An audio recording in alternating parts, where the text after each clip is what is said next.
안녕하세요. 데이드 이슈. 세상의 모든 이슈를 재미있고 쉽게 풀어드립니다. 해외 외신들이 한국을 파헤치다 못해 한국 행정과 마스크 수급 정책까지 파헤치더니 한국 진단키트 공장까지 낱낱이 파헤쳤습니다. 세계가 앓고 있는 팬데믹에 대한 방역으로 전 세계적으로 진단키트의 수요가 폭발적으로 늘면서 한국이 전 지구적인 러브콜을 받고 있죠. 4월 6일자 파이낸셜 타임즈는 한국 분석에 따르면 전 세계적으로 진단키트의 수요가 3월 말 기준 70만 건 정도라고 합니다. 더욱이 거의 모든 나라가 한국의 공격적 대규모 검사를 따라하느라 무증상자에게도 검사를 확대하면서 그 수요는 7배나 증가한다고 하는데요. 이에 따라 지구상의 거의 모든 나라가 검사 키트를 공급할 수 있는 한국만 애처롭게 바라보고 있는 실정입니다. 그리고 한국은 키트 납품 우선국을 선별하면서 시원한 뒤끝과 의리를 발휘해 주셨습니다. 민족주의의 바탕을 둔 뒤끝은 국가 가치의 최우선 순위가 맞습니다. 뒤끝 장렬은 정당한 통쾌함이자 인과응보이며 의리는 좋은 감정의 뒤끝이라 하겠습니다. 그런 의미에서 에티오피아는 좋은 예. 밀려드는 물량에 한국이 기꺼이 키트 생산에 열을 올리는 중에 미국의 파이낸셜 타임즈가 한국을 걱정하고 나섰습니다. 정확히는 한국 진단키트 회사를 걱정한 거죠. 공급 물량이 이렇게 많은데 너네 정말 괜찮겠어? 라는 요지입니다. 더 정확히 말하자면 믿을 땐 한국 보는데 너네가 쓰러지면 나는 어떡하지? 이런 느낌이죠. 파이낸셜 타임즈에 따르면 미국과 중국 다음으로 키트 생산하는 업체는 대한민국이 가장 생산량이 많아 의존도가 높기 때문입니다. 중국의 키트 생산량이 압도적이긴 하지만 공식 분량 세계 공인인증받아 행맨된 지 오래고 미국은 자국의 필요량을 감당하기도 버거운 지경입니다. 그 다음 생산량 큰 나라가 대한민국으로서 분량률 낮고 정확도 높은 검증된 키트를 안정적으로 생산하고 있습니다. 이에 파이낸셜 타임즈는 어떻게 전 세계가 한국만을 바라보게 됐는지를 설명합니다. 파이낸셜 타임즈 기사 제목은 테스트 대량 생산을 위해 한국의 공장들이 한계치로 가동을 최대한 늘렸다. 코로나19 진단에 대한 전 세계적인 수요 급증으로 생명공학 공급망 심장에 무리가 가다. 이런 제목인데요. 다음은 기사 발췌본입니다. 서울의 분자 진단 회사인 시제는 코로나19에 집중하기 위해 60개의 다른 질병에 대한 키트 생산을 줄였다. 한국은 거의 50만 명의 사람들을 진단함으로써 중국 다음으로 최악이었던 발병을 통제하고 빠르게 세계 최대의 코로나 바이러스 검사 키트 생산국 중 하나가 되었다. 한국은 상용화된 코로나19 진단 키트를 생산하는 22개 회사를 보유하고 있는데 이 수치를 증가하는 건 미국과 중국뿐이다. 서울의 분자 진단 회사인 시제는 코로나19 에 집중하기 위해 다른 60가지 질병에 대한 키트 생산을 줄였으며 100명의 시간제 근로자를 고용하여 직원들의 부담을 덜었다. 키트를 만들기 위해 새로운 공장을 짓고 있긴 하지만 당장은 현재 회의실과 사무실 공간을 생산 라인으로 전환했다. 시즌의 전략 책임자 노시원은 전 세계적 수요가 공급을 훨씬 앞지른다고 밝히며 올해 1조 원으로 거의 10배 증가할 것으로 예상하고 있다. 지금까지 110개 이상의 나라들이 한국의 진단키트를 찾았다. 정부, 외국 보건당국, 병원, 실험실, 다국적 기업 등 모든 분야에서 문의가 들어왔고 트럼프도 문재인 대통령에게 직접적으로 도움을 요청한 바 있다. 팬데믹에 유연하게 대응할 수 있게 제정된 규정은 한국이 국내 생산 능력을 향상시킬 수 있었던 주요 이유이다.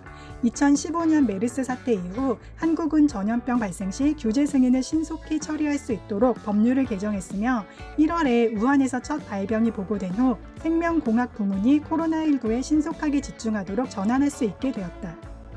코진 바이오텍은 1월 한국이 처음으로 감염이 확인되기 이전에 이미 코로나 바이러스 검사 키트를 개발하기 시작했다. 현재 일주일에 한 키트당 25명을 검사할 수 있는 키트 1만 개를 생산하고 있으며 생산량을 3배로 늘릴 계획이다. 3월에만 12개월치 매출을 올린 솔젠트는 중개업체를 통해 아시아, 유럽, 미국 등지로 키트를 수출하고 있는 와중에 전 세계의 많은 구매자들이 절박한 애원을 담아 회사와 직접 접촉하고 있다. 우리는 키트에 대해 하루에 200통 이상 전화를 받고 있습니다. 솔젠트의 박상진 이사는 말했다. 키트를 상자에 포장하는 라인에서 일하는 이미연 씨는 다음과 같이 말합니다.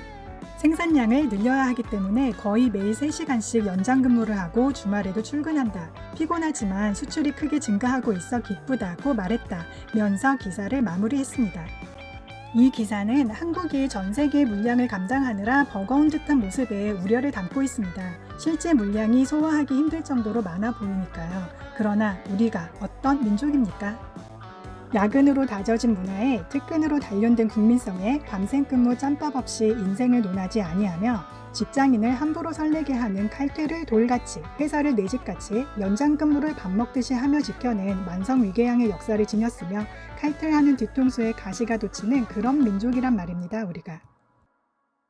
그러니 이 물량을 기꺼이 감당할 것이라 생각합니다. 물론 원자재 공급이나 인력 문제 등의 어려움도 당연히 있으리라 생각합니다만 설령 밀려드는 공급량을 못 맞춘다 하더라도 이미 그들은 너무도 충분히 할 만큼 해주셨으니 적게 일하고 많이 버시라 덕담하며 감사를 드릴 것입니다.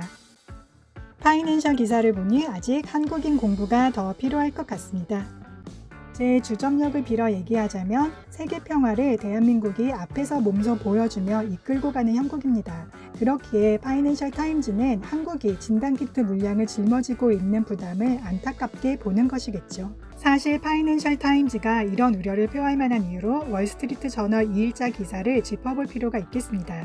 기사에 따르면 미국 FDA가 급하게 이곳저곳 테스트 키트를 승인하는 바람에 진단 정확도가 떨어져서 회사에 따라 정확도가 70%에 머문다고 합니다. 진단 결과 음성으로 나와서 안심하고 있다가 가족 간의 바이러스가 퍼지는 경우도 있다고 하니 이것으로 트럼프가 기자회견 시 기회 있을 때마다 미국의 테스트가 한국보다 정확하다 했지만 아닌 걸로 드러나게 된 것이죠.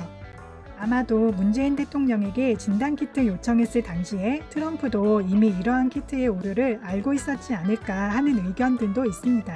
때문에 한국 진단키트의 중요성이 더욱 부각되면서 한국의 키트 생산량에 주의를 기울이는 거라 생각됩니다.